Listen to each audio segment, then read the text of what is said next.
Hey, everybody, we have a really special podcast for you today with Britney Serpa-Smith and special guest co-host Dianna Brescia. Unfortunately, Rich stole Dianna first for me with Daisy White, but I have her now all to myself because Rich is sick with COVID, and this was supposed to be his interview, but I am honored to be here today with Dianna and Britney. And just for a little background, Britney is a cybersecurity professional out of New York City who spends time in Connecticut. She had a normal childhood like most of us, got really sick with Lyme, and like many of us thought maybe she wasn't going to get better. But looking at her questionnaire for this interview, she's been able to make significant progress. She's working, and she's going to be a huge inspiration for everybody listening to this podcast. So I'm really excited to get into it with Britney. So Dianna, you want to kick it off and start walking through Britney's life as a kid way before her Lyme journey? What life was like growing up between New York City, Connecticut, and Spain, it seems like, as well. So nice to meet you, Britney. So another native New Yorker. I'm a New Yorker as well. So kind of tell us about your life before Lyme. What were you doing? What was life like growing up, and how you were before Lyme and everything like that? Yeah, thank you so much for having me on the podcast. I'm really excited to talk about all these things, and it's definitely interesting just trying to think back on what my life was before Lyme. So I grew up pretty much worry-free childhood, didn't really know anything about ticks, Lyme, or anything like that realm.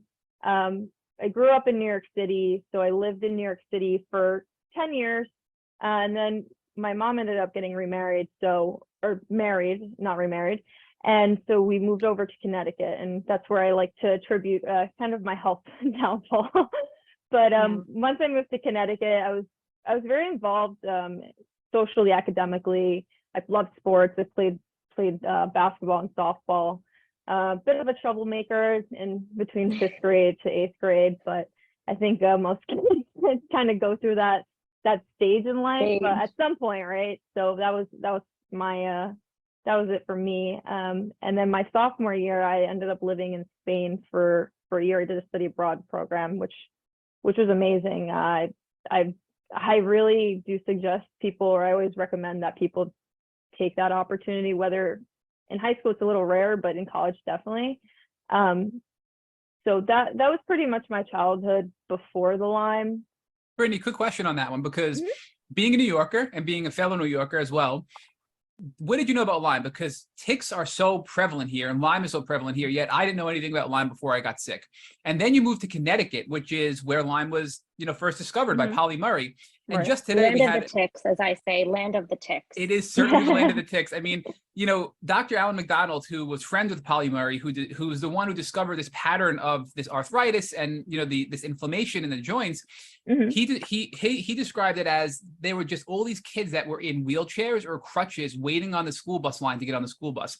And the way he visualized that just seemed like just heartbreaking. And this was decades before you probably moved to Connecticut. So knowing this and knowing that inspired the understanding of what Lyme was, you would think that by the time you moved to Connecticut, people would be super aware of it and say, hey, be careful, ticks are really bad and you can get really sick from Lyme disease. But was that the case?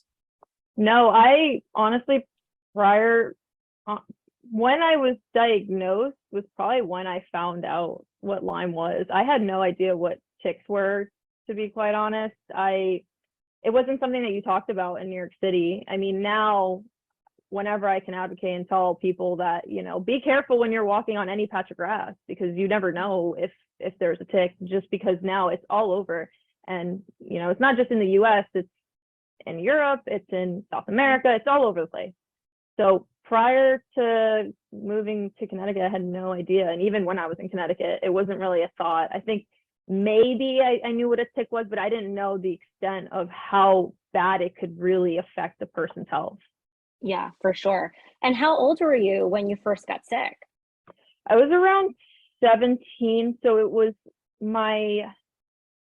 I was diagnosed my summer before freshman year of college, but I was getting sick for probably 2-3 years before that. So I was undiagnosed for several years before my diagnosis. It was very, very difficult because I was getting sick constantly, but I had no idea what was going on. What were your symptoms? So it sounds like, what were you, about a freshman in high school when you first got sick? No, actually probably sophomore, maybe junior year, I would say, in high school. It was a lot before getting diagnosed, it was a lot of the upper respiratory. I was constantly getting strep, just overproduction of mucus, unexplained cough. It just continued, and we had no idea what was going on. Would get strep tests, nothing came up. I had terrible mood swings. One day was super happy, the next day I was on an all-time low. I actually, terrible memory, but I remember getting upset at my mom for trying to take away my phone, and I ended up slamming my head against the desk several times.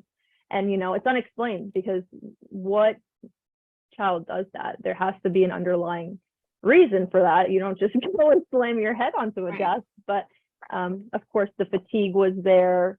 Trying to think, what else was it before I was diagnosed? I think probably those were the most significant things that I was going through, those significant symptoms that I was going through at that point. But were you seeing doctors at that point prior to your diagnosis, for any of these upper respiratory infections, for the mood issues, etc.?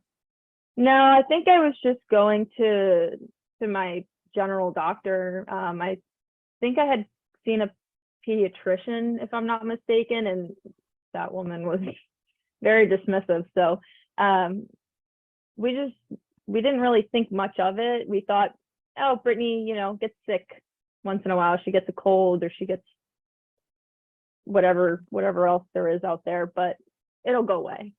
And so they just thought it was the common things all the time, over and over and over again. Yep. Allergies, colds. Sometimes I would have strep. So, when those things, and you don't have the underlying reason, they just exacerbate. So what's interesting is, and just because this is an audio only podcast, when you have two young women like Dianna and yourself who are sick and going to the doctor, I can't help but wonder, does your appearance impact it, right? Because you both look so healthy right now, and you both probably looked healthy when you were younger. So you walk in, they go, you can't possibly be sick. It must just be, you're catching a bug, you're catching a cold. And I just feel like it's probably to our detriment that we have these preconceived notions of what health looks like. Just because you look healthy doesn't mean you are healthy, right? So do you think that played a factor into your health journey prior to your diagnosis, Britney? Definitely. You don't know how many times I've heard that one. Oh, you look perfectly fine. You look healthy. And I'm like, you have no idea what's going on internally. And I feel like I'm dying. There's days where I feel like I'm absolutely dying. I don't want to get up. To this day, there's times where I just don't want to get up. I don't want to do anything. I just want to stay home, stay in bed, do absolutely nothing. And, when the mentality that's instilled in the States is you just got to push through it, right? We're hustlers. We have to, get up and get over it, get it right, keep going. So that's kind of the way it was for me. I think it was maybe a little bit easier to get away with some things when I was younger in college, but now in the workforce is a little bit more it's a little bit more difficult. Totally. So can you explain a little bit more about, so when did, either you or your family or anyone involved in your life kind of say, okay, wait, this is a little weird. Lots of things are reoccurring. Something must be wrong. People don't really act this way. Major anxiety, mood swings up and down. When was it until someone said, wait, we need to dig deeper here? Yep. So there were two instances. My first one was I ended up having a syncope episode. So I was actually going and getting the permit test, and I fainted during it. So I was rushed to the ER. No explanation as to why, I fainted, because I'm how old at that point? I'm 17, right? Why am I fainting, right? Taking a permit test. So that was the first time where we're like, everything else that I just explained, and then also the fainting, along with other things that I had missed, the night sweats, the light sensitivity, the air hunger, the body ailments. It kind of didn't make sense. It didn't make sense why a 17-year-old person that looked healthy, right, was going through all these things. And then it wasn't until actually my younger sister, she has her own a separate disease, but she also was diagnosed with Lyme disease. The doctor said, she is flaring like crazy, and that means that somebody in the family is also sick. So we're going to test all of you to see what's going on. And because of that doctor, who is still my doctor to this day, is the reasoning as to why I finally got diagnosed. And the crappy testing that they have. I came up in flying colors, which is hysterical because it's a crappy test, but I also did the IGeneX testing and also came up in flying colors. So your sister's story, right? What was different about your sister that triggered the thought of Lyme disease and not you? That's where my head is at. Was it just because it was a different doctor who had a different perspective, or was it a different presentation of symptoms that were more traditional Lyme symptoms than yours, which were syncope, which is not as traditional as an early symptom, although it was mine as well, one of my first symptoms. But that's not what people think of as Lyme disease when you're just fainting, right? Yeah. So she has a different illness, but I don't want to go into what she has just because out of respect for her, but because she tested positive for the Lyme disease and the other disease that she has, that was the reasoning as to why the doctor decided to test us, because of that specific disease. She was flaring and she was at her worst possible. And so that reasoning was as to why the doctor decided to test me and my parents as well. Were your parents positive? No, it was just me, me and my sister. I'm going to back it up a second though. So I'm glad you paused there, Britney. Thank you, because I have so many questions.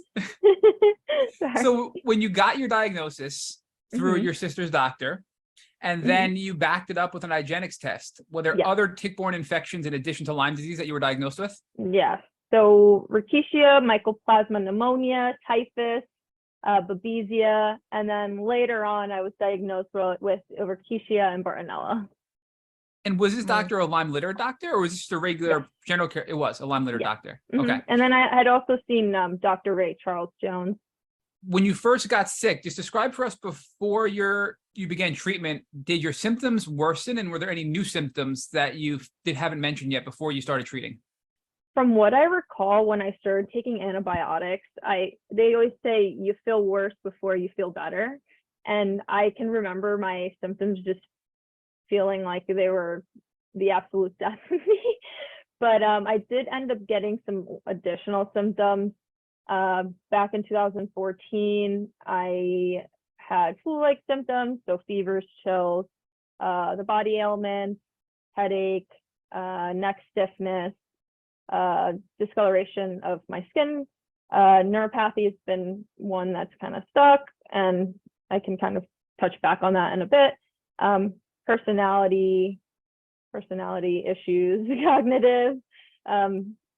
cognitive sleep disturbances, anxiety, OCD, motor tics, short-term memory loss has been a big one for me, muscle tenderness. And these kind of have waxed and wane over the years. So 2015 was probably my worst year. And then the following year, I felt my best because that's when I had started going to the gym. And then between 2018 to 2020, things again wax and wane. But you were diagnosed in 2014, right? Yes. Okay. So when you first got diagnosed, obviously you're with a Lyme doctor. I'm curious, what was the treatment regimen that you started with for your diagnosis with all of these co-infections and Lyme disease? Yeah, I can't remember the exact concoction that I was on, but over the years, I've taken quite a bit of different treatments. So doxycycline, Bactrim, Malarone, terbinafine, Ennula. I don't know how to pronounce this other one. It starts with an S and it ends with an E, and there's a lot of letters in between.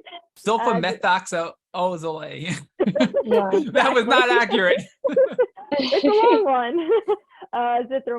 Azithromycin, atovaquone, I think.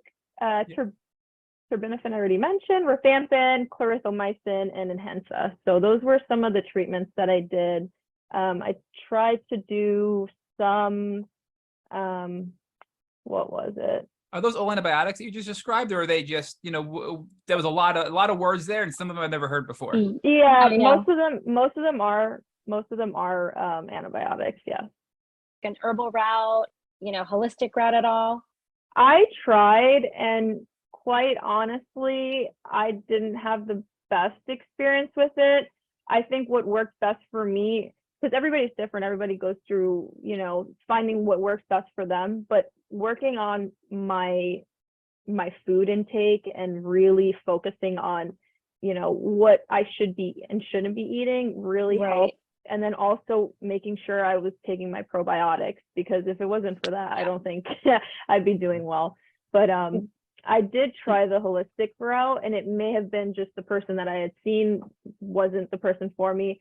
Basically, to give you kind of a summary of what happened, was we did blood work, and she kind of told me what I needed to do, and then told me that I was not allergic to shellfish, which I'm actually anaphylactic.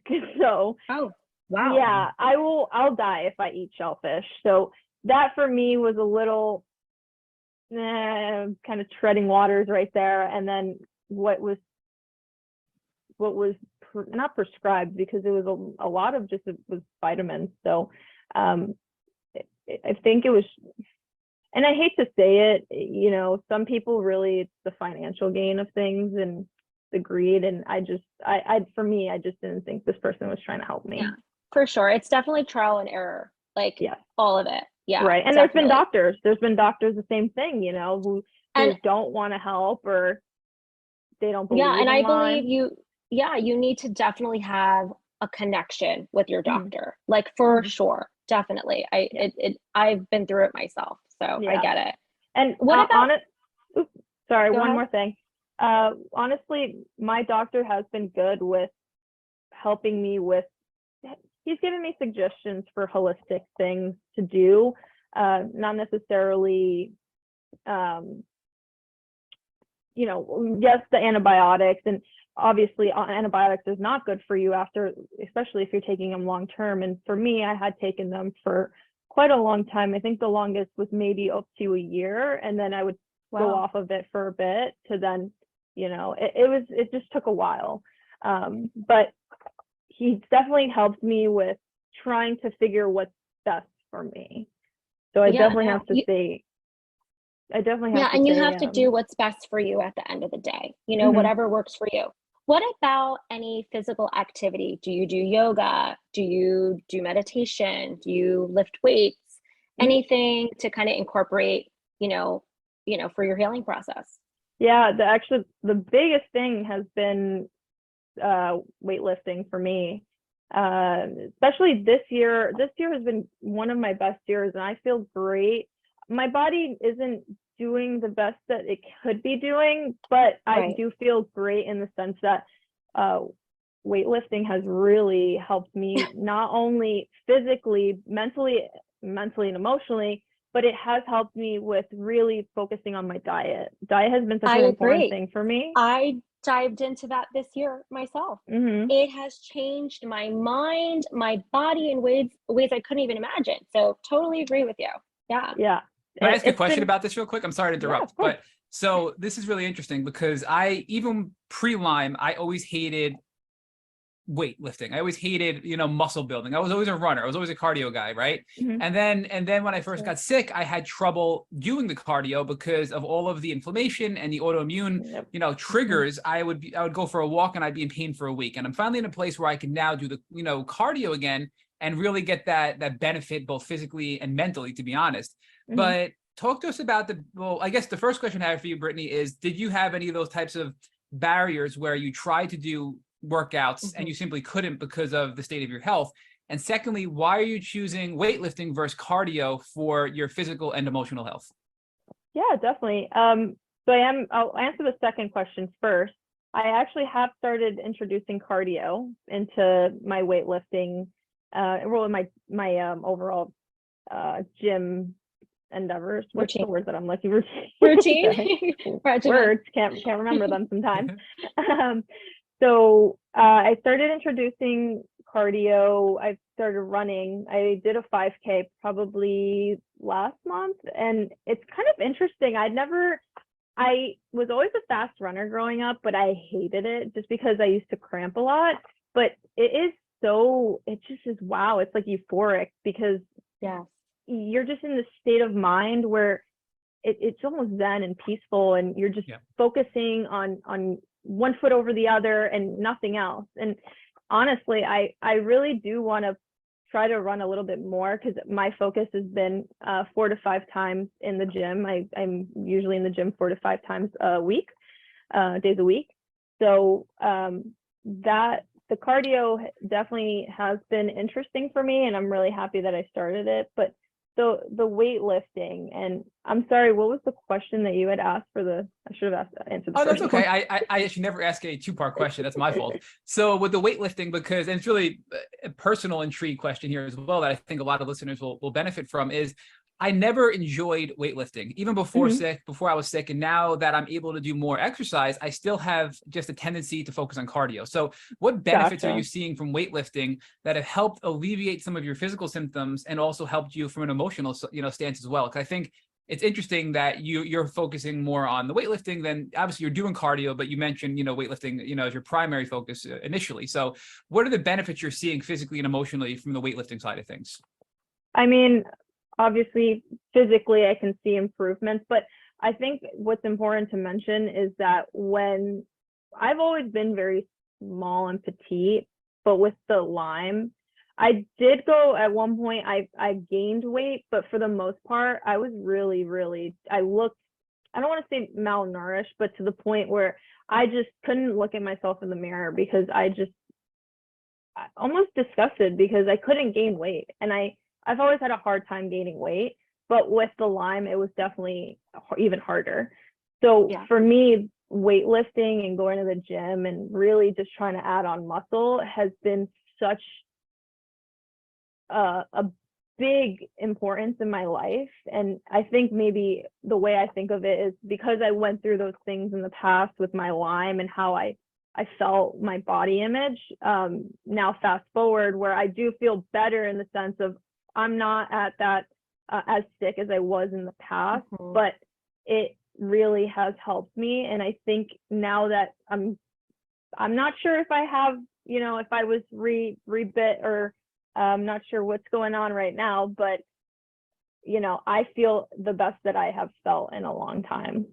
It's interesting because a lot of this stuff, I think with that is, it's that balance of not overdoing it and finding what your limit is. But when you start to make that progress and you get that momentum, you just start to feel better and better and better. And I think like a lot of this stuff is, a lot of people with Lyme have this hypermobility. And I'm not sure if you can relate to that, Britney, where we're just really like hypermobile, where we're double jointed, we're flexible, like, you're not. Okay. So, I'm absolutely the opposite, which is something that I've been working on. I actually, I had started doing yoga. It's interesting how my mind or my brain works, because there's some things that I get super hyper focused on, and then there's other things where I say, hey, I really want to try this and I really want to do it, but I cannot get my brain to actually do it. And it stinks. It stinks, because there's things like, for example, journaling is super important. And I've heard even people who, I've gotten, my doctor said, hey, I want you to start writing down what you feel like on a day-to-day basis. But for me, that feels like homework. But, there is, right, exactly. Yep. So it's interesting because there are things that I want to add to my routine. And that is very important to me, is the routine aspect. Because before, when I was my sickest, I would really just lounge. And then I would get worse because then I was in my head and, I was just thinking, and it wasn't good for me. And now that I have my routine, I wake up at 6 a.m, I make my bed, I get ready, I go to the gym, I'm ready for work by 8:30. And the routine kind of like flipped the switch in my brain to make me feel better, or at least trick my brain into thinking that I feel better. Yeah, absolutely. I agree with you. I feel like we have similar stories, which is interesting. I love it. But I'm curious about the whole brain component of this, right? And I am not, I guess maybe I am now. I was never a woo-woo person. And what I mean by that is I always believed in traditional, Western medicine. But over the past 3.5 years, I very much have recognized it's the whole mind-body connection. And I think that whole routine piece is so important. And, you're doing extremely well. So your routine looks different than people who are really sick still. But I think even people that are really sick can develop a routine that helps them feel better. And that routine can be movement, which is good physically. And then that routine makes them feel better mentally, which then the mental happiness and the mental chemicals that you're generating from a routine are healing chemicals that your brain releases, right? They're healing hormones. So I think no matter where you are, whether you're at your early stages, just diagnosed, really sick in bed. And I can say when I was really sick and I couldn't do much exercise at all, I would just do physical therapy exercises. I would just do stretches. I would do like literally like 5-pound bell bars, just simple, like lifting them up. Right. And that was meaningful because I was starting to build back muscle and I was feeling better about myself. And I think that helped propel me a little bit forward to do more and more and more and more, understanding there still is physical barriers relating to our illness. So I don't want people to be discouraged thinking, hey, Brittany's running, 5Ks and I can't even get out of bed, right? Because you were there, you were really sick. So we're seeing you now at almost your best, right? So I just want to point that out as well. But for sure. And everyone's different too. You know, everyone's on their own healing journey. So And I think even when I was at my worst, I would even try and at a certain point, my sophomore year, I had no feeling in my legs for an entire week. It was miserable. So again, everybody right now, you can look at me and think, oh, wow, she has everything together, but it's taken time, and it's not going to just happen in a day. It can take days, it can take months, it can take years. And it's just part of the process. It's part of the journey. And it's really easy to get discouraged. And I used to get very discouraged. Honestly, to be quite honest, when I first got diagnosed, I was so mad at the world. And I was going into my freshman year of college. You know what freshman year of college is. You want to have fun, you want to party, you want to enjoy life. And to then just be diagnosed with the Lyme disease, I was so mad. And really, because of that mindset that I had, I delayed my treatment. I delayed getting better because I, quite frankly, didn't really care. And I was just, again, really mad at the world. So best advice I can give is don't get discouraged. Don't compare yourself to others because you really don't know what people are going through. And as we said before, you may look at somebody and you may think that they're healthy, but they may be going through the internal demons inside. Oh, for sure. Yeah. So since we're on the health topic of things, how's your diet? I mean, I'm a foodie. I started my business out of my Lyme disease. It's kitchen remedy. I found my remedy in the kitchen. What's your diet like? Do you have a specific diet, gluten-free, dairy-free?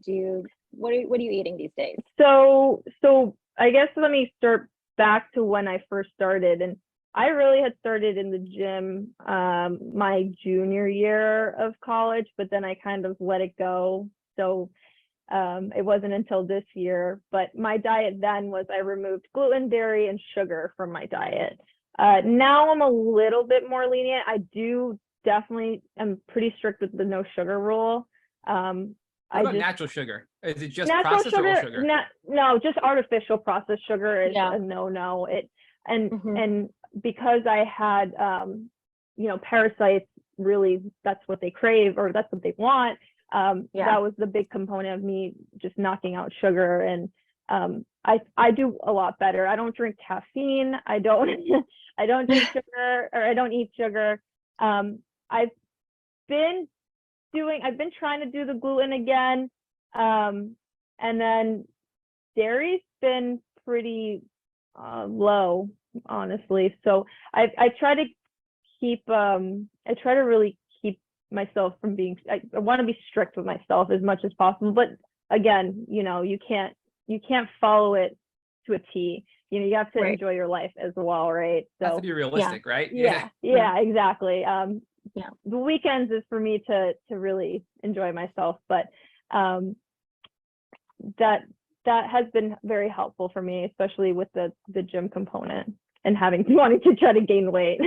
With the parasites, did that come later on, or was that part of your first diagnosis as well? That was part of my first diagnosis, and that's the typhus. Okay. Yep. Did did everything you did, you listed all those treatments. It sounds like there was about a year there. And then after that first year of being treated, you were a freshman in college, maybe by sophomore, you started to bounce back a little bit. Is that, or did I misunderstand that No, piece there? sophomore year was my worst year. So Okay. the treatments that I had listed earlier, those have been the treatments that I have taken from when I was first diagnosed until now. Gotcha. Right now, I'm not taking anything. I'm not sure if that's going to change based off this blood work that I just got. But pretty much, I can't really pinpoint. And I do have a medical binder that I always bring to my doctors, but I don't have it with me currently, so it was a little bit difficult to write out what medications I was taking at certain points throughout my journey. And that's really common to do things on and off, but it sounds like freshman year, you're starting treatment. Sophomore year, you're at your worst, you're still treating. And then junior year is when you're hitting the gym, well, you started to, at least you said earlier, right? So you must be feeling good if you're hitting the gym or starting to at that point. So yeah, I definitely was still going through, my flare-ups and such, but the gym definitely helped me. And then senior year, I think I was still taking treatment then too. So for those 4 years, I was taking treatment on and off, and then I was rebit in 2020 and took some antibiotics for maybe, I want to say 4 or 5 months. It all kind of, it's interesting because it all kind of just what's the word that I'm looking for? it all meshes together. It all does. meshes together, right? Yeah. So it's a little bit difficult to really pinpoint when things happen or when I took certain things. So it's a little bit difficult, especially with my mind and my memory.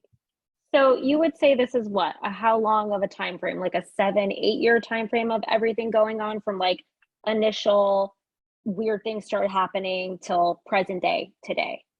7 to 8, 10 years now. 10 years, yeah. Okay. Yeah. Yeah, and from when I was diagnosed, that seems to be a trend, I feel. Like same from with when me. I was diagnosed. Same. Yeah, from when I was diagnosed until I'm going to be 27 in August. So yeah, it's been 10 years. Holy crap, I didn't even think of that. Crazy. But think of how far you've come, Brittany. I mean, oh my goodness! Like hearing, like your legs were numb, right? I mean, you had this debilitating neuropathy. You had this debilitating cognitive impact. And I want to ask you about that because now you pretty much were diagnosed and treating your heaviest when you were in college for 4 years, but yet you remained in college. And I mean, that in itself is a testament to how strong you were because you were extremely sick. You stayed in college, you continued, you graduated. Here you are today, a cybersecurity professional, which is like mind blowing that, I mean, obviously you're super smart, but that's a very difficult profession to be in.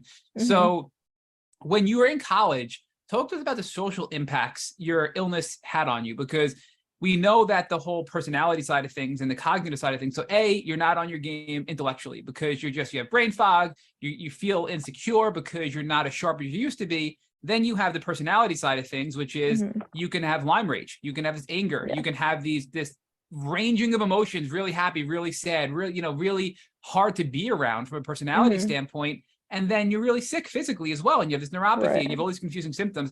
How did it impact your relationships with romantic relationships, social relationships, and your family, with your parents and your sister and whoever else that you had in your life at the time? Yeah, first and foremost, I really have to thank Quinnipiac and just mostly the professors and then also the Learning Commons for really sticking by my side and helping me throughout those years, because if it wasn't for them, I don't think I would have continued. And also my family, because my mom was driving back and forth almost, I want to say every weekend, but often, to either come take care of me, take me home, take me to doctor's appointments. So that was very crucial, and that was very important to mention. Second, relationships with family, friends, and intimate relationships. It's been very challenging, honestly. With my family, I'm gonna say that most people are gonna tell you they'll take it out on their family, right? Anything that's going on in the life, it's the first people that it's gonna go towards is your family members. So the rages and such, that was always taken on my family members, and having another individual in the home that was also sick at the time, it didn't really help. So, but I was also in college, so I didn't really have to worry too much about the relationship aspect with my family. And I think they were at least they tried to be understanding of what I was going through, and especially with my younger sister. So, but with relationships, it was definitely difficult. And honestly, I mean, I remember having my episodes, and I had to kind of explain to, my partner at the time that this is something that my body does, and it's fighting itself, and I don't really know how to, not that I didn't know how to deal with it, but it was very interesting. And I think, for me, it's a little bit difficult to remember back on the relationships that I had with my significant others at that point in time. But as I got a little bit older, for example, Brendan, he's my ex-boyfriend, but we're still very close, and we're really good friends. He really was like super, super great when it came to my Lyme, and he was super understanding. And when I would have, I call them like seizure-like episodes where my body would go into shock and I couldn't speak, I would be shaking, and he knew how to pretty much take care of me, because not many people usually would it's either like a fight or flight response, right? So usually some people would be like, what the hell is going on? I don't know what's going on, I'm leaving. But he was super, super great, and he really helped me out, and he stuck by me, and really was great to have somebody that was understanding. So I think that's a very key component of being in a relationship, is having somebody who's understanding. Absolutely. I could totally agree with this. We need a whole podcast episode on this. Exactly. Mm-hmm. Relationships in Lyme. I agree with you completely. Yes. Totally. Because then there's some people, and now that I remember, is I had been with somebody, I think my junior year it was, and he wasn't as understanding, or he exacerbated my symptoms. And that is also very important, is that if you have people that cause anxiety and stress, it's going to make you 10 times worse. Absolutely. Yeah. So let me ask a question on that. You need a safe space. Oh, I'm sorry, Diana. Actually, it's for both of you. Because the whole relationship topic is fascinating for me, because Lyme just can affect you so deeply.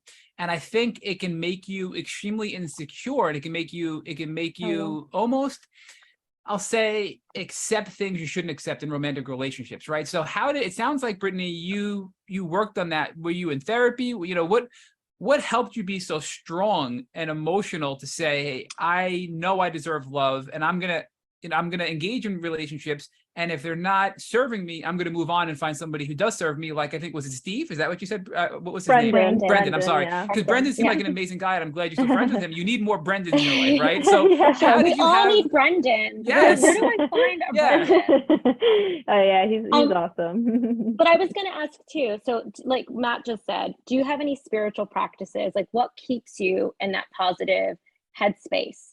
Or can you do meditation? Anything? It's funny because I'm just going through those motions and those steps right now. I just started going. I had gone to therapy probably around the time that I was dating him, and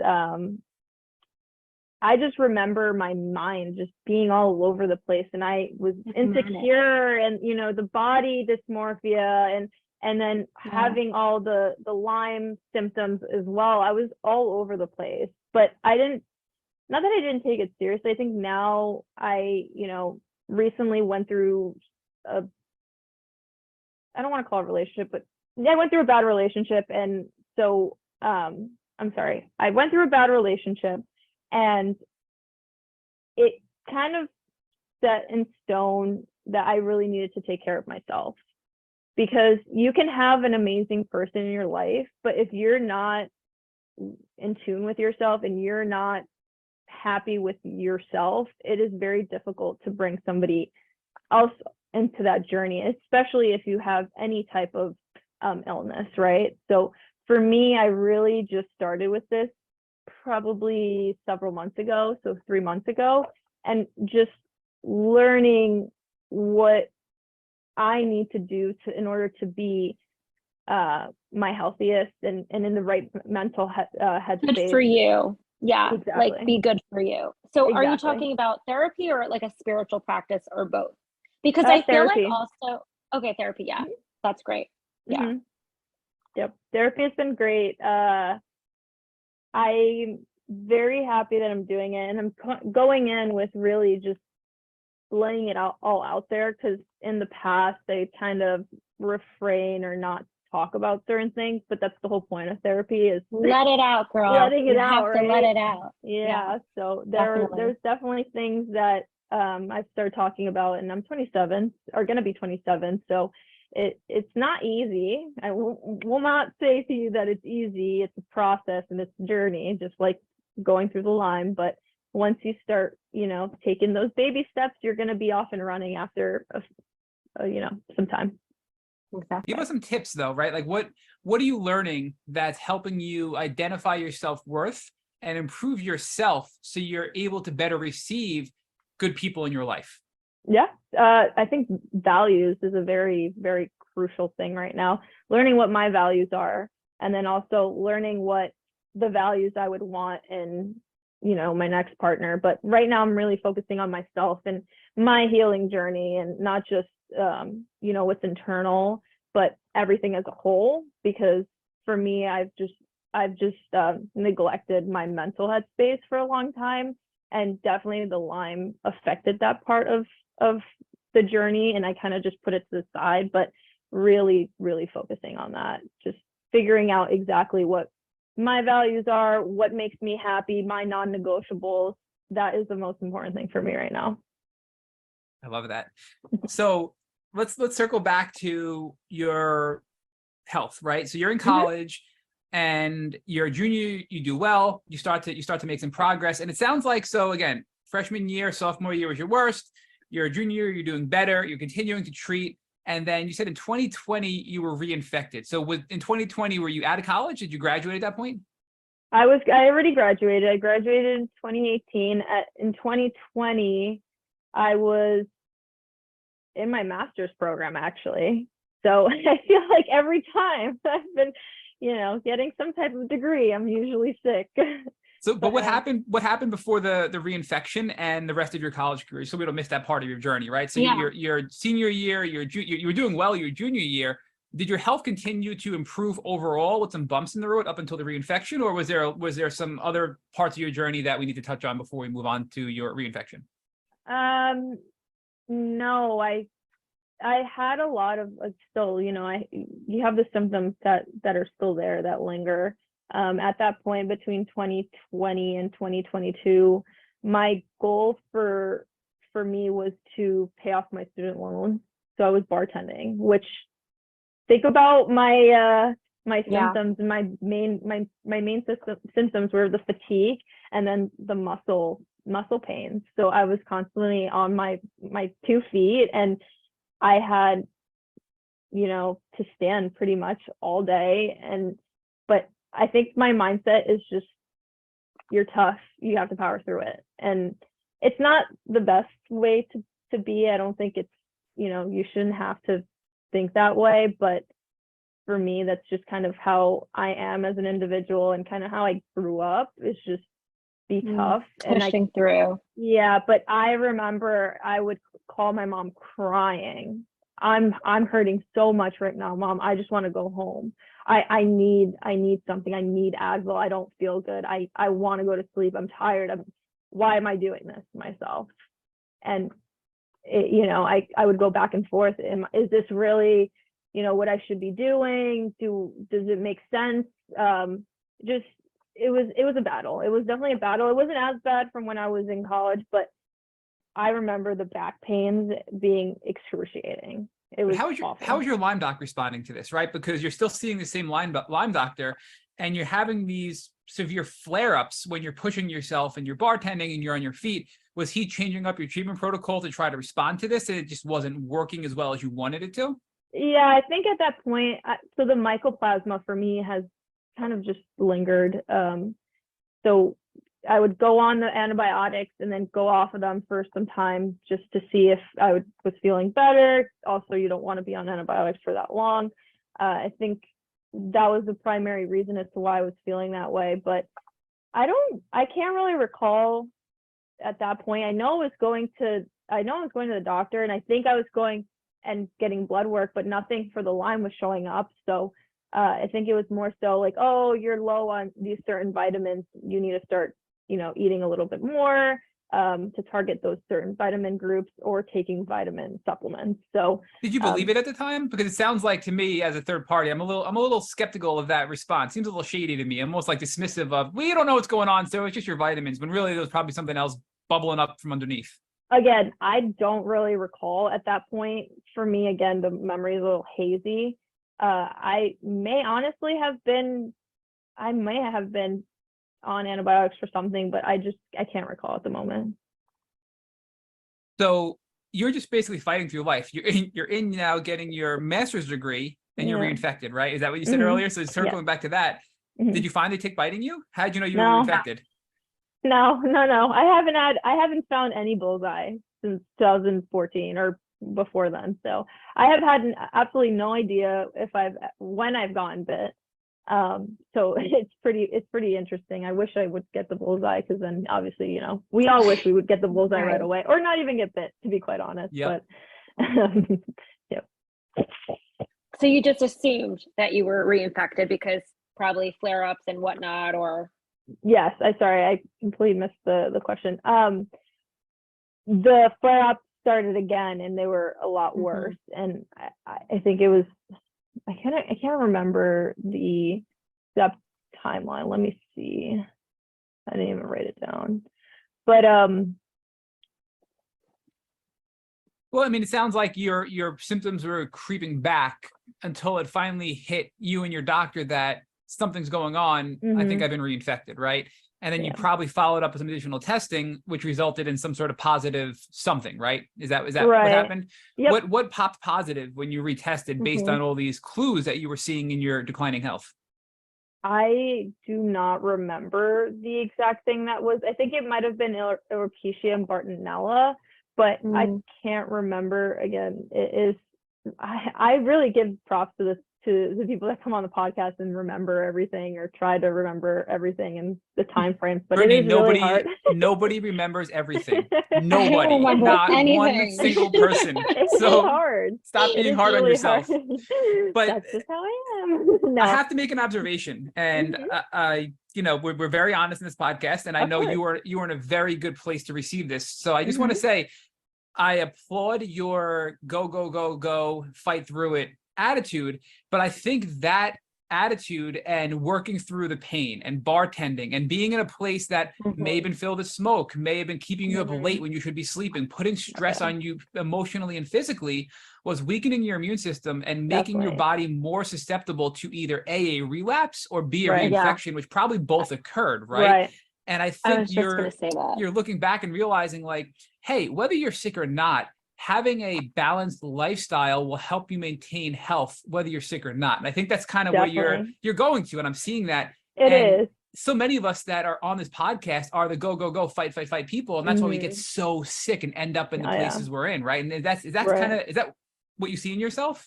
Oh, definitely. I think now my work to life and social, the work, social, and just overall life, there's a better balance, because now I'm making sure I'm sleeping the amount of hours that I should be sleeping. I'm making sure I'm getting the proper nutrients that I need. I'm making sure that, my stress levels are maintained. So it has been interesting to see what I was in the past, especially when I was my most sick, to now where, my job, and I have to thank my boss for being awesome and really being supportive, but he always does health first, which, it may not be the case for most people or some people. And it's really sad that there's individuals out there that don't really care about other people. And so I do have to give him props. But for me, honestly, again, because of my routine and really making sure I'm focusing on the things that I hadn't focused on in the past. I think that is why I feel better. That's powerful. And Definitely. I think from somebody like yourself, Britney, who had that realization, I think is proof positive that with proper treatment and proper respect of our boundaries and what our body is capable of, we can attain health and we can feel better. And I don't want to use the right, people use the word cure and it's super triggering in this community. But the word, whatever you want to call it, remission or cure, I like to say we can feel better. And what I mean by that is, like, I accepted a place where I thought I'm going to be like this the rest of my life. I can't make progress, but I was wrong. And I was able to feel better. So no matter where we are, whoever we are listening to this podcast, I believe we can take steps to make ourselves feel even better than we are today. And I think that's kind of what you're describing is you recognize that you can continue to feel better, but in order to do that, you had to make lifestyle changes to make that more sustainable, right? That's what we're talking about here. Oh my gosh, that's the power. Definitely. I mean, going from freshman year where I was partying all the time, absolutely destroying my immune system even more, and then now actually starting to kind of work on it and make sure that I'm doing what I need to do by junior year to then. And at that point too, in college, I was working 2-3 jobs. So I realistically, up until now, had really not focused on all the aspects that I just mentioned before. I was not sleeping the way I should be sleeping. I had so much stress that was coming from, school, work, relationships, friendships, family, it really shows that it takes time. It takes progress. It really takes, really sitting there and trying to figure yourself out as an individual, because you're gonna go through those steps. And I think it's interesting because it's conversations that you don't even think about it. I'm not thinking about it in the Lyme sense, but the conversations that you used to have with your parents when you were younger and you would go through these phases, right? So when it comes to Lyme, you're going through the phases of trying to figure out what works best, or, that's what, at least for me, it was the phases, and me realizing, hey, I probably shouldn't be binge drinking until, I don't know, 3 a.m, right? Or I shouldn't be overworking myself to the point where I'm crying in the back room. So it's really just going through the motions and the phases and trying to figure out what works best and what doesn't work best. And that's hard, right? Because you look at other people around you, especially when you're in college, and you're saying, well, John Doe can do it. Why can't I do it? He's drinking until 6 a.m. and he's get up and go to class the next day. So it's really hard when you think, why am I different? What's wrong with me? But it's once we realize that we can feel better by setting proper boundaries, I think that realization is huge to have that realization, but it just takes a while for us to get there. And I'm not saying that this is our fault, right? I mean, because your illness is what put those severe restrictions on you compared to other people. But we have the illness, and therefore we have to respond differently than other people if we want to feel good. And I think that's where that difference is, right? It's not our fault, but we can help ourselves make progress quicker if we take proper steps. And I think that's what you're outlining. But I want to take a second just to highlight how cool you are and how brave you are and how much of a fighter you are, because not only did you graduate from Quinnipiac University with a BA in criminal justice while suffering and treating, not only did you get reinfected when you were getting your master's degree at Sacred Heart University, where you got a master's in science in cybersecurity, you were sick your entire educational career, but yet you still graduated and you're a cybersecurity professional today, despite all of that, right? And again, I know people listening are like, well, she doesn't understand. She wasn't as sick as I was, but that's simply not true. I mean, you literally couldn't feel your legs, right? You had this debilitating neuropathy. You had this, but a lot of what you're describing now is when you were feeling better and the struggle you had trying to reacclimate back into life, but not being, quote unquote, normal enough to be in that normal lifestyle. But you were debilitated at one point. So the hopeful part of this is people can get better, and you're a model for success for those people. But, tell us how you managed to do it, because I didn't get sick until after I graduated college, and right after my master's degree. But I can't imagine going through college and being as sick as I was and as sick as you were and being able to get through it. I am not as strong as you, Britney. I couldn't do it. So what was in you what drives you to continue to not drop out of college and get a degree and pursue your career despite being so sick? Let me tell you that idea of dropping out came across my mind a lot, and especially my sophomore year. I remember being in the health center constantly and just, calling my mom and saying, "What am I doing right now?" It was difficult. I can't lie. It was really hard. It was very, very difficult. But as I said before, I really have to give props to my professors and really just Quinnipiac as a whole, and even further on at Sacred Heart, for just having people that were very understanding. And you're not always going to come across people who are understanding, and I had my fair share of people who didn't care to understand or didn't want to, or maybe just didn't like me and didn't really, again, didn't care or didn't want to. But to the people that were there and in my corner, and also my parents, I think that's what drove me and pushed me. Because if it wasn't for them, I don't think I'd be where I am today. That's for sure. Because I think just having that support system, having that support, very important. So, yeah. What did you do when you got reinfected? So was it just going back to the regimen that you were on prior? It was the same course of drugs that you mentioned, and that helped you rebound from the reinfection? In 2020? Yes. I think, I'm trying to think, because it was a little bit, at that point, I was living with Brendan, actually. So we just honestly, yeah, we ate pretty healthy. I wasn't my healthiest, so I wasn't going to the gym at that point. So I think it was really just pushing through it. At that point, it's interesting because my mindset has shifted over the years, and really just, now it's definitely a healthier perspective, and the way I push myself is a lot different from when I was, or when I back then.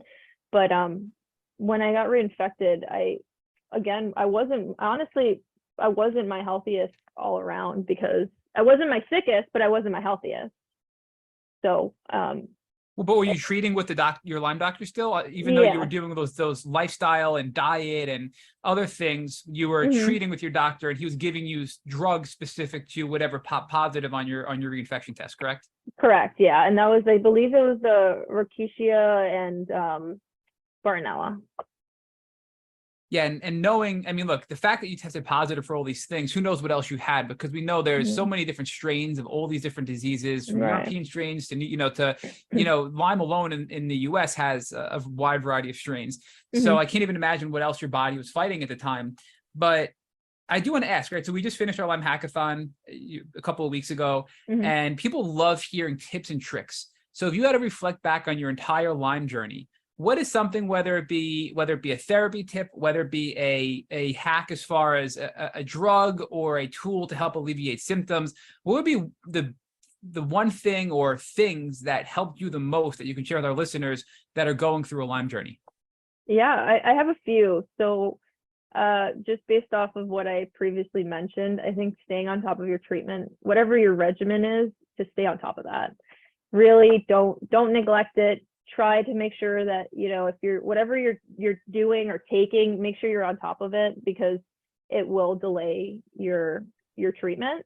For me, I delayed it probably several years because I was not the smartest, but I've since learned from that. And that to me was, if I could go back and yell at my 18-year-old self, that's what I would have told myself. Stay on top of your treatment. Be an advocate. You don't really know what people are going through. Don't dismiss people. Don't get discouraged. Don't compare, because that is it. You can get really down on yourself when it comes to having any illness, not just Lyme disease and co-infections. So really be an advocate. Try to be there for people, and it doesn't have to be just for the Lyme, but just remember, we deal with it all the time. Oh, you don't look sick, so you must not be sick. You don't know what people are going through. So just try to be, again, advocate for people, and then also treat people how you want to be treated. And then if you get dismissed by a professional, always go with your gut feeling. That's something that I'm learning right now, is through therapy. Go with your gut feeling always. So if you feel that a professional is dismissing what you're going through, then you have to go and get opinions from other people. Then I totally have been going on here. I'm gonna defer to you, Diana, if you have any more questions. Yes, I know I've yes. asked a lot, but Yes, no, I love it. So I have one question. It's a little bit deep, but I feel like Lyme has everyone in this community, it's taught each and every one of us something different. Has it taught you anything? Like, what is one thing this whole chronic illness journey has taught you? Not to compare yourself to others and other people's journeys. You know, you may hear that some people find the right treatment early on and, you know, get treated faster, or, you know, in some cases it's the opposite. But really just try not to compare what you're going through to others, because again, you don't know what these people are going through. You're not in their shoes. So we all might have Lyme disease and co-infections, but we're not going through the same motions as the other person. Absolutely, absolutely. And one more question. So what advice would you give to others who are in the throes of Lyme disease right now? Like, what are your top 3 or 4 things? I kind of answered that with your question, Matt. So yeah, or like your top 4, or that was just stay on top of the treatment, advocate, and then go with your gut feeling. Okay. But let me expand upon that a bit, because I think, Diana, one of the questions that I would like to ask people is, we talk about fight or flight. And for me, I was certainly at one point in the flight stage of things. I was so afraid to do anything because I had made some progress in my healing journey, and I was afraid to fall back to where I was. So for years, I stayed there and didn't do anything because I was so afraid. So in that regard specifically, Britney, I know you seem like you never had that. You always had that drive to keep treating and treating and treating. Right. But from that fear standpoint and that lack of action, what advice would you give to people? Because you're the perfect model of not being afraid and fighting. What advice would you give to Matt Sabatello when he was afraid for 4 years and wasn't doing anything? What would you do to slap me around and say, get out of that funk and start doing things to feel better? What would you say to me? Well, on one portion of it, I was afraid, and I was afraid of nature, honestly. I went to Quinnipiac, and if you ever look up Quinnipiac University, you have the Sleeping Giant hike, which everybody goes on. I did not step foot there once. That was an absolutely no-go. I would not step on any patch of grass. I absolutely refused. So yes, we may look at or hear me and say that, you know, I don't have fear, but I definitely had fear, and it was, you know, to step outside of the nature world, because again, I'm also a city girl. I do not like nature. So I do avoid it as much as possible. But another advice that I could probably give is, and it's hard because, you know, people can give you advice, but it really takes yourself to really get yourself to where you need to be. I had so many people tell me, oh, you need to do this, you need to do that. But it wasn't until I decided and I had that internal dialogue with myself that I said, okay, it needs to happen. And you don't have to go full 100. Absolutely not. Take baby steps. You know, if let's say your goal, set goals. So say you want to run a marathon. Why do you have to run a marathon right away? Go for a walk, go for a 5-minute walk. And, you know, for me, where I had the debilitating ailments of not being able to walk at a certain point, go sit outside. Try to get yourself to just get up, because, you know, I'm not here to tell you to just go. Absolutely not. But if you can do something that you normally wouldn't, try it. Try to get up, try to make your bed, try to do something that you normally wouldn't do, or your mind is telling you you can't do it. But just at least try, because if you at least try, you're making the steps to really progress. And I think that was something that was very important for me, because I wasn't yeah, I may have been go, go, go, but there was definitely times where I was stay, stay, stay, and then stay in bed. So, and I would call my mom crying. So don't listen to me and think that I was always go, go, go, because it took baby steps, to be quite honest. Yeah. I So admire you for doing that though, yeah, because I'm yeah. the more fearful kind of person, but I'm in that Yeah. boat, Dianna, as well. And let's channel a fake conversation here. So I'm Brittany, and Brittany, you're Mhm. your mom. Okay. So you got to be your mom and give me good advice here. So I call You you, gotta get my mom on the podcast. what's your mom's name, Brittany? Anita. Anita. Okay. So Anita, quote unquote, I have this new medication that I think is going to help me. And one of the disclaimers says it may cause dizziness. I'm really afraid to do this because when I was at my worst, I couldn't get out of bed. I was so dizzy. And if I did, I'd fall on the floor and I'd walk into walls. I'm not doing this, Mom. I'm just not doing it. What do you think? Whatever your body's telling you is what you do. So if you're not feeling that it's helping you, then we're gonna try a different what's the word that I'm looking for? We're going to pivot. Sorry. We're going to pivot. We're gonna pivot, Yeah. like Ross said in Friends. Yep. Pivot. Yeah. But here's the key. Should I try it? Because I think the fear of trying new things is what keeps people sick, right? So you jump to part 2, which I think is if it doesn't work for you, you need to listen to your body and pivot and move on. But the fear of trying something is where I was, and I think where Dianna, you were, and you're just like, hey, I was never afraid to try any medication. So I'm jumping right to step 2 here. But would you recommend, hey, you got to get over that fear? Because what I've realized, Brittany, is oftentimes, even if I have a severe reaction to something, when I stop that something, whatever it is, I go back to my baseline. I don't stay where I was, even if there's a flare. And I think that fear is so real for so many. And it's very empowering to see that you have this courage. But what are your thoughts when you try new things? Did you ever get stuck? Was it like a permanent, oh my God, I never should have done that? Or everything you did contributed to where you are today and why you're so healthy today, right? I mean, I can actually recall one medication that threw me in for a loop. Like I felt absolutely crappy and I said, I will never take this again. And I think I had taken it maybe once or twice.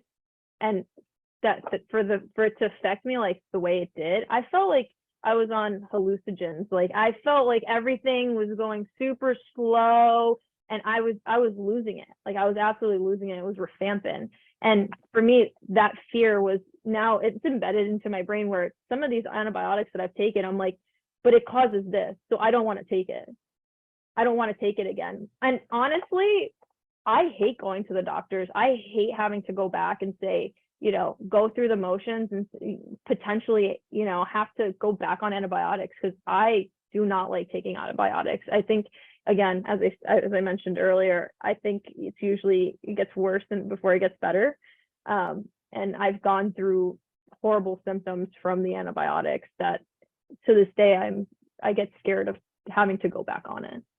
Yeah, and that what I'll call PTSD is real, I feel like, right? I mean, these fears are valid fears, but yet you were reinfected and you still went back on antibiotics, and you did, and you got better, right? So I think that's the key. Yes, and I stick to the antibiotics that I've already gone through because I did list out I had a whole list of antibiotics that I've taken over the years, but there's the certain ones that I know that they don't cause, the secondary side effects, or they don't cause as bad secondary side effects that, I know that it's okay. But then there's other ones where I'm like, no, I'm staying so far away from those. Do not even, I will kick it out of your hand. They're like, get away from me. But those are your personal hacks. You've shortcut your healing journey for your reinfection because you knew what worked and didn't work for you as a person. For Britney Serpa-Smith, you knew what worked for you, so you went back to what worked, and it did work again. But you weren't afraid initially to try a whole wide range of things to determine what worked for you and what didn't. So I think that's really good advice. Is once you know what worked for you, if you get reinfected or have a flare, fall back on that. Build a toolbox. Know what your personal toolbox is and fall back on that as you need it with a healthy lifestyle. And that's kind of what my takeaway is for your journey. Yeah. Oh, it's definitely trial and error for sure. You're not going to get the pieces right away. It's a puzzle. It's a puzzle that has 1,000 pieces. It's not a puzzle that has 10 pieces to it. So you gotta find what fits and what works for you and stick to that completed puzzle, right? So for me, that's my mindset. Depending on what my results say, once I get them back, that's what I'll fall on. But right now, also continuing with the routine has been really helping me. So really stick to those things. Have there been any recent discoveries, anything we missed recently that has been a revelation in your health journey, or anything that we haven't talked about that's really pertinent for our audience? Yeah, so I have a suspected diagnosis, and I had mentioned the syncope. I actually think that it may be, and I might butcher this, so bear with me, chronic inflammatory Demyelination, I think I'm saying it right. Yes, polyneuropathy. So essentially, hold on, let me recollect my thoughts. So the neurotransmitters aren't insulated properly, and so the signals aren't sending as fast as they should, which is causing the dizziness, the fainting, the muscle spasms. So we're following up on that. We're going to see, and then because that is immunodeficiency, and also the encephalopathy portion of it, I might be doing IVIG. So yeah, it's been well, IVIG I think is a great tool. One of my mentor in this community who really brought us into Tick Boot Camp and guided us, Ali Moresco, she did it and really had some great benefit from IVIG, although it's very difficult to get it covered by insurance. Yes. And there are some hacks if you need that. I would recommend reaching out maybe to you, Britney, if you know them, or Ali, because you guys know the hacks to be able to get insurance to cover it, which is, it's ridiculous if you go through these gyrations, but you can get it covered under insurance if you go through the proper procedure. But when it comes to that, I can't help but think that Lyme disease, a lot of research, especially over the last 5 years, I mean, frankly, the research started in the 80s, but it was rejected, and it's been picked up again over the last 5 years about the neurodegenerative impact of Lyme disease and co-infections. And it gets into your brain. It impacts your nerves. It strips away the lining of your nerve cells, which is what you just described. And that damage can be from Lyme disease. I mean, do you believe that? Have your doctor suggested that there can be a correlation between Lyme and the damage from Lyme causing now this condition or this damage from the bacteria and the infections that you had? Of course, and that's something that my sister's dealing with. So for her, she was misdiagnosed with strep, and that caused the encephalopathy, and now she has to do IVIG for the rest of her life, which is unfortunate. So just kind of seeing exactly what she's gone through and the benefits of IVIG. Again, it kind of stinks that she has to do it for the rest of her life, but it has helped her, and it has balanced out her immune system. And hopefully, depending on what my course of action is, it will help me too, because, I've been going through all these things, the upper respiratory that's just constantly lingered. And, I thought it was allergies or it was strep. I got my tonsils removed, which did help a little bit, but I'm still constantly, clearing my throat with the cough. So, and I do have something else, but insurance doesn't think it's an actual immunodeficiency. So that stinks, because I lack protein in my white blood cells, and that's what the upper respiratory, I keep constantly getting sick. So it's definitely it's been an interesting journey, that's for sure. And yeah, I hope, we'll see if it's just that hold on, sorry. See if it's just that diagnosis, or if it's the tick-borne infection resulting in the CIDP. So we'll see. Dianna, did you want to jump in? I don't know if I was going to step on you again. No, I have a question too, but it might we'll probably be here for like another 3 hours. But quick question: did you ever get tested for mold toxicity at all? I was thinking the same thing. I'm not sure. Maybe I'm not sure. That doesn't ring a bell, to be quite honest. What you just described, and I'm going to tell, this is a wild, That's what you just why described I'm is like thinking ding, ding, it. ding, ding, mold, Yeah. right? So especially in New York City, especially in these, these wet climates and older buildings and older structures like New York City, if you there are certain genetic tests as well. But if you are more susceptible to mold illness, which all of us with chronic Lyme, we have compromised immune systems, and therefore we're more susceptible to mold illness. But if we have a genetic predisposition, and there's various genetic predispositions to mold, it's even harder for us to respond to exposure to mold. And what you just described with your upper respiratory, your sinuses, all that is very much indicative of mold reactions in people with Lyme disease. And I have to tell you, sometimes, like I'm currently doing it. I do it on the weekends because it's so aggressive when I work that there's certain unpleasant side effects that I can't deal with when I have to work. But I will take 40 chlorella, and it's just a binder. But I literally, and I described this to Rich like 2 weeks ago, I feel like my sinus is being like pulled out of my face and like draining when I take chlorella, because it binds heavy metals, it binds mold, and then it helps you pass it out of your body, but it pulls it out of your sinuses and stuff. So I'm not an expert in mold. There are plenty of people out there in the Lyme community who are, like Michelle McKeon, who I would highly recommend you check out. She's the Lyme specialist. She's like super well versed in mold, but I think that's an area to look into as well. Yeah. And I think, Dianna, you probably have a lot more information than I do. If you want to go on, maybe give some more detail. Definitely send me the information, because it's actually funny. My worst year at Quinnipiac, fast forward, we ended up finding out that there was asbestos. Oh boy. Yeah. So, I'm pretty sure if you don't touch asbestos, it's okay. But because I'm already immunocompromised, that it probably affected me, and makes sense as to why I felt my worst that year. We'll connect after the show. I'll send you my info. We can have conversations, because I think it's worth checking out. I have mold as well too. So yeah, definitely. Thank you. Yeah, absolutely. I love it. I love that we can all bounce off of each other. Absolutely. So, Dianna, do you have any more questions? Because I don't want to keep going. No, I don't.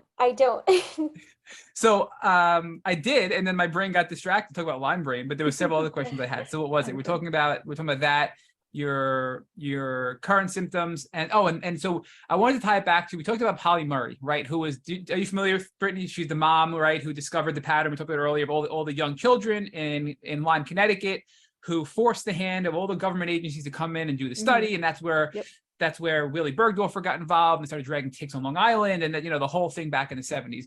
But we just learned today, and I mentioned earlier, we're talking to Dr. Alan McDonald, who has done a lot of work with Dr. Ava Shappy, who are our two leaders in the research community for Lyme disease. And she has passed away. I think she passed away in 2019, Polly Murray. But she had for almost 10 years, a neurodegenerative disease, which now they're realizing was connected to Lyme disease, because they're proving, and we actually have a link on our website. We did a blog post where Dr. McDonald 2 years ago published a study about every patient he studied with these neurodegenerative conditions, whether it's Lewy body dementia, whether it's Alzheimer's, whether it's, whatever it may be, they all had the Borrelia bacteria in their brain, and they just weren't effectively able to manage it. So I think there's a huge connection there. And I think it's important to note, because sometimes we think that, well, it may not be related, it may be related, but I think as we start to put these connections together, we're realizing it's definitely related, and we're starting to better understand how to address these things. And that's the passion of Dr. McDonald, is how can we help people who are experiencing these neurodegenerative symptoms that have had chronic Lyme? We can help them, and we need to recognize that this connection is real, and we have tools to help these people. So I encourage you and everybody else to listen to that podcast. If you go to our website and just type in Dr. Alan McDonald, you'll see we've had him on the podcast several times. He's a brilliant pathologist and researcher who's done autopsies on brains and all kinds of crazy studies in the Lyme community. But this is the kind of information that I think is going to bring it together to get you on your final sprint of your healing journey, I feel like, Britney. So it's been empowering. Dianna, I know you said you have no more questions, but I just want to conclude with some contact information, because I know all three of us are advocates. I know, Dianna, you want to help people. I know, Britney, you want to help people. So Britney, your social is, you're on Instagram, you're what are you? BSERPSS_, right? Yes. Okay. That is me. So that's Instagram.com/BSERPSS_. And Dianna, you are just Dianna Brescia. That's DIANNA BRESCIA is your Instagram. Yes. However, we also have to give a shout out to Diana's website, The Kitchen Remedy. So Dianna, out of an inspiration, and if you haven't already, check out Diana's podcast. Dianna, what was your podcast episode? It was, I have it somewhere here. 322, I believe. 326 called The Kitchen Remedy with Dianna Brescia, none other. and that was with Rich and Daisy White, I believe, right, Dianna? Yes. Yes. And in your podcast, we talked about your journey and how you formed the Kitchen Remedy to help people in the community. It's really a powerful story, a powerful website, a powerful business you've created out of your journey. And Brittany, is there any other contact information that you want to share besides your Instagram handle, or any other final notes you want to share with our community before we conclude tonight? Sure. You can, anybody can connect with me on LinkedIn. It's my full name, Britney Serpa-Smith. Facebook, I might be a little bit more difficult to find. I think I'm just Brittany Ann. So if you can find me, then you should probably be in cybersecurity. Well, if this isn't top secret, if you want to share those links, we can put them in the show notes so people can find ways to contact you in the show notes. And Matt, let's not forget Chronically Hacked. Oh my goodness, how did Dianna, thank you for slapping me around with that one. Could you please just quickly give a plug to Chronically Hacked? Yes, so Chronically Hacked, my new business venture with my dear friend Michaela who was also on the podcast. We just launched, we just had a launch event last week in Malibu. It's all about tips, tricks, and hacks to navigate your way through chronic illness, the initial stages. So anyone that's lost on your journey, just think of us as your Lyme besties. Chronically Hacked, and you can find us at chronicallyhacked.com. Dr. Richard Horowitz is in the mix in our projects, Ali Hilfiger. So please join us, and the social is at Chronically Hacked. Excellent. And I mean, I think you couldn't have described it better as your Lyme bestie, because being on this podcast, everybody realizes that they want to be your bestie after hearing you on this podcast, both you and Brittany, Dianna. So I just want to one final time thank both of you. Brittany, your story is so inspiring. We love these interviews. This is pre-recorded. It's everybody listening. It's the Friday night. It's almost 7 o'clock. And for me, I love this because I start my weekend on a super high, thanks to awesome guests like you, Brittany, and super excellent co-hosts like you, Dianna. So thank you both for joining our Take Bootcamp podcast and sharing what you've learned with our community, because you know your stories are truly saving lives in the community. So thank you both. And Brittany, it was a pleasure. Thank you. So nice to meet you. Thank you so much, Matt and Dianna, for your time. I am so happy that I did this, and I really hope that my story can help somebody, or it will help many somebodies. Trust us. We will help many somebodies. So thank you again.